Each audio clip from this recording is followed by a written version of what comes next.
Hello, today's video will be a tutorial of this 3D animation created in Adobe Substance 3D Stager. By the way, the project file of this video will be available on my Patreon and Gumroad. I will leave links on the description so you can download it and experiment with the file. I will also include the final video file. Stager is one of the software included in the Adobe 3D Design collection called Substance 3D, which include all the software, but we will use only Stager at this point. Stager, in my opinion, is way easier than other 3D software for someone who is starting with 3D. However, it has some limitations, especially on animations. It is kinda more useful for presentations or showcases of objects. So if I open 3D Stager, you will see this workspace. We have several tools and settings, but we will see them along the way. As you can see, there are two tabs here, Design and Render. We are at the Design tab at the moment. And I'm going to add a text, so I'll click on the text icon here and I will click here. I'm going to change the text.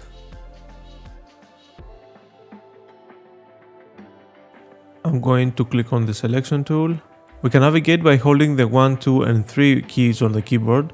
So if I click and hold 1 and click and drag with the mouse, we can move the scene like this.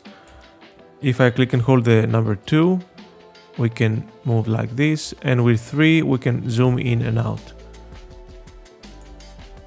We can also move the text object so it can be visible like that. I'm going to change the font to Avenir Heavy. I will also reduce the spacing between the words like this. Then I will add some depth. Okay. I'm going to add some bevel. So with bevel, you can see in the front that we have more depth. I'm going to change classic to round. You can also change the width if you like. I think this is too much, maybe something like this. What about the angle? Yeah, we'll keep it like that. Then I'm going to add a backdrop. I can find that on the models that it has included on the software. So I click here on the model and then I'm going to search backdrop. I will choose that one.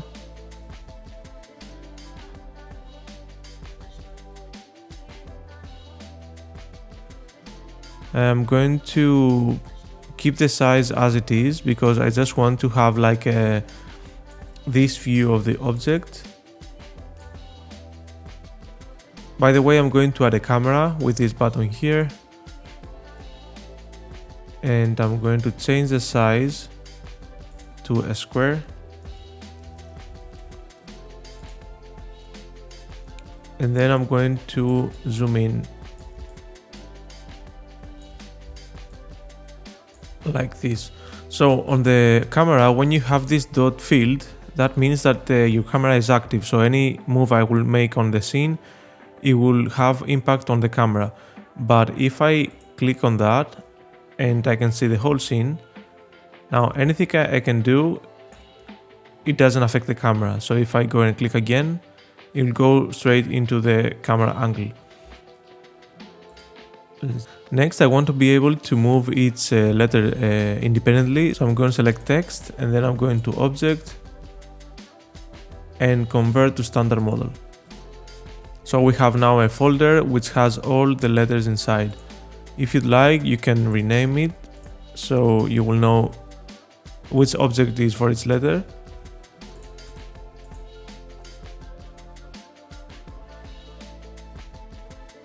Then on each letter, I'm going to choose this icon here, which is to enable the collision. That means that when this is active, the letters will not be able to pass through each other. So this means that they will look more realistically, especially on the animation. So I'm going to enable it in all of them. You can also do it by selecting an object and go to Object and then Collision. So now I'm going to select each letter separately and change the position of it. So I have the end selected. I'm going to select the selection tool and I will rotate by holding this point here. I can also move it upwards if I want with arrows, etc. So I'm going to select each of them and change the position slightly so it will look more interesting.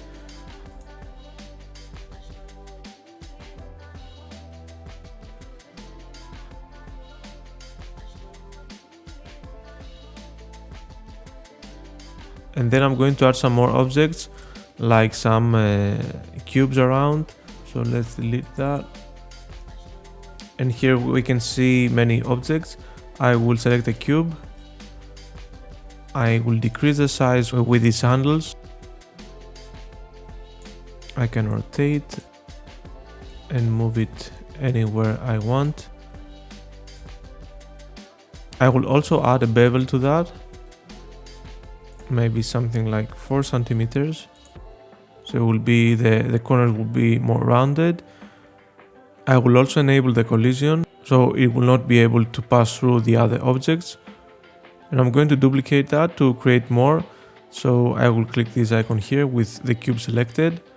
On the new one, I'm going to change the size, also the angle of it. I can also move it anywhere else, maybe a bit smaller. I will make a new one. Unfortunately, as far as I know, the 3D Stager doesn't have a multiplier or something to repeat the object like we have in other software. If anyone knows any other way to make this duplication, let me know in the comments below if there is a way to multiply the objects and the cubes. But for now, let's do it like this. This is the collision that when I'm dragging it in top of the other, they will not, you see like that, it will turn so it will not go inside the other object. So that's the collision.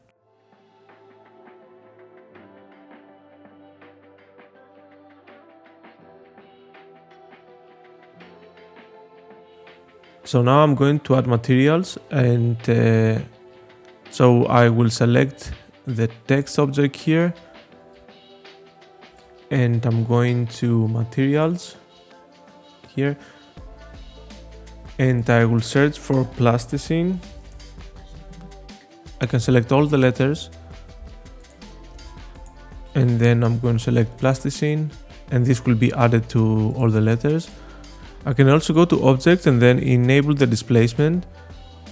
This will make the material a bit more rough, and like that it will have like these edges. I will also increase the subdivision to 24, but unfortunately you have to do it one by one. On the object tab, displacement, like that.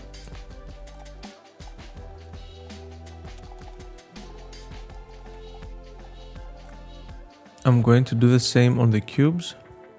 So first I will add the material. I'm going to select them all and add the material. I will add the blue plasticine, but we can also change the color of it. So I'm going to select one and then go to material and change the color to something like a pink one, like this, purple. And now I'm going to select one by one and go to object and change the displacement and increase the subdivision. I will do this to all. Then I'm going on the backdrop and I will add also a material to that.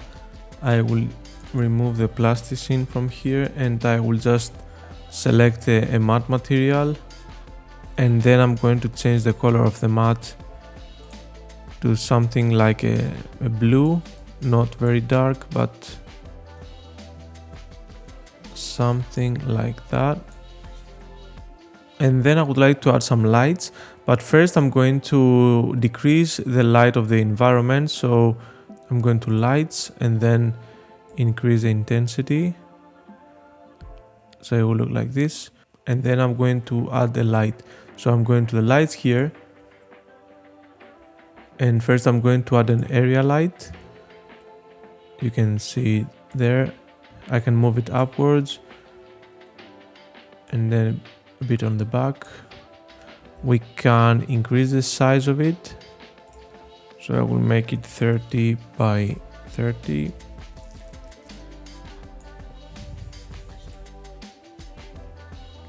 I can also rotate it. And then I will also change the color of the light. So at the moment it is white, but I want to be something like a blue.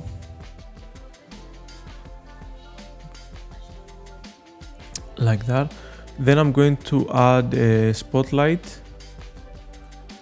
This way I will add some details on the side of the letters. You see that we can see some highlights here. Like this, I will change the color to a pink. Let's add the point light now.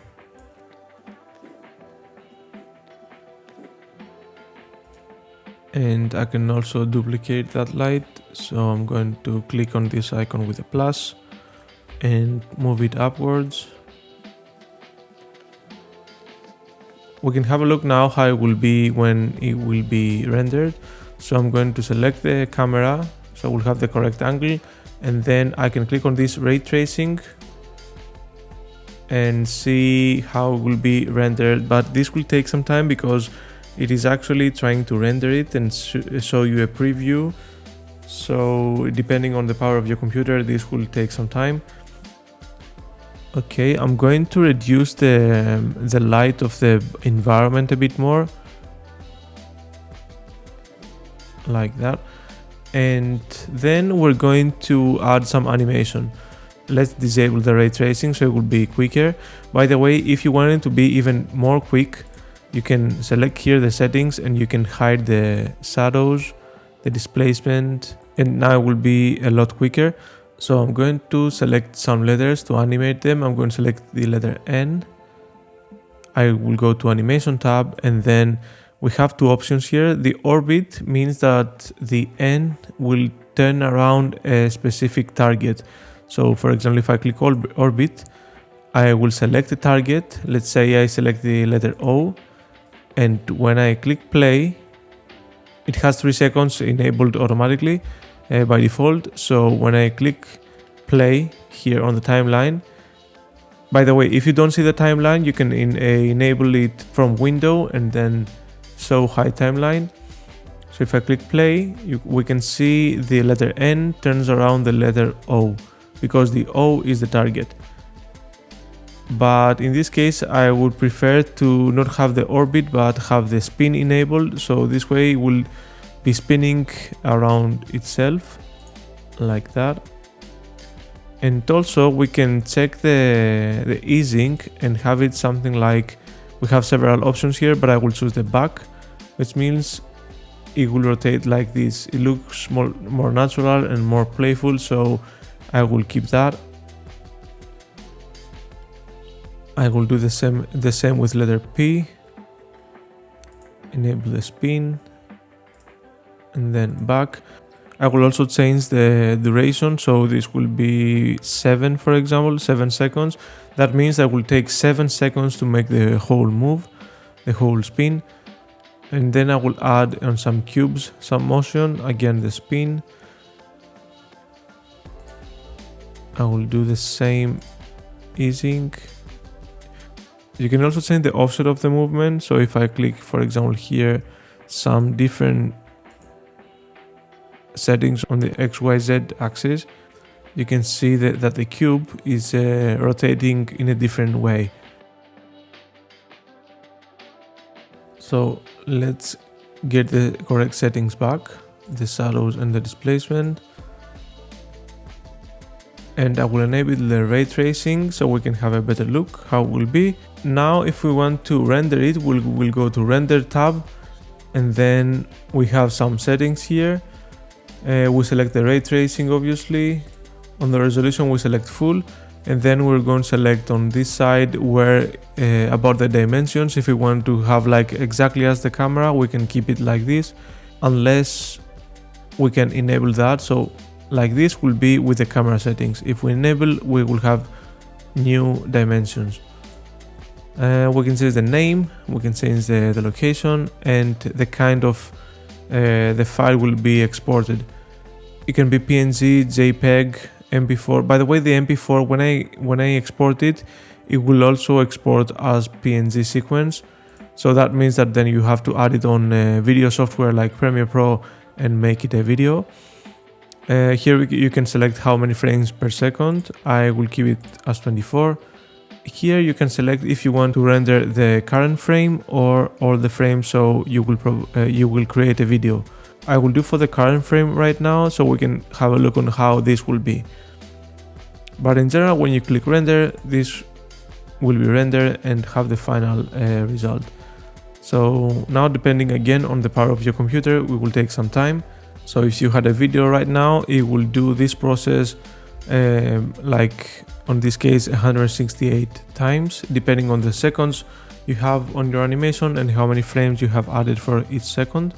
But that was it. This is how to create a 3D animation on Adobe Substance 3D Stager. The original file I created with the final video, I will add the project file on the links below. It will be on my Patreon and Gumroad. I hope you liked this video and see you on the next one.